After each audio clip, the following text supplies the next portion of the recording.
terjun seduda ing wayah wengi rasa adem kemropok angin setya ngancani padange rembulan sinorot sinare kerlap-kerlipe lintang saksi mistike kahanane air terjun seduda pariwisata andalan rekreasi alam sing ana nang pegunungan kaliman sawahan telatahi kabupaten Nganjuk kang duwe panggonan ayo ndang do dibuktekno ben ora penasaran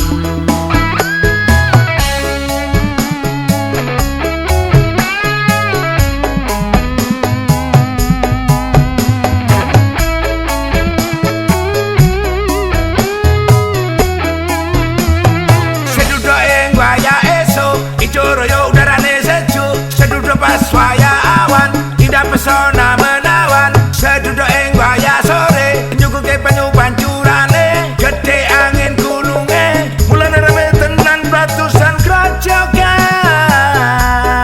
merene sepisan bakale ketakian air terjun seduda ing wayah wengi rasa adem gemrubuk angin setya ngancani padange rembulan sinorot sinare lap kerlipe lintang saksi mistike kahanane air terjun seduda pariwisata andalane rekreasi alam sing ana pegunungan ngaliman sawahan tlatane kabupaten Nganjuk kang duwe panggonan ayo ndang adibuktekno ben ora penasaran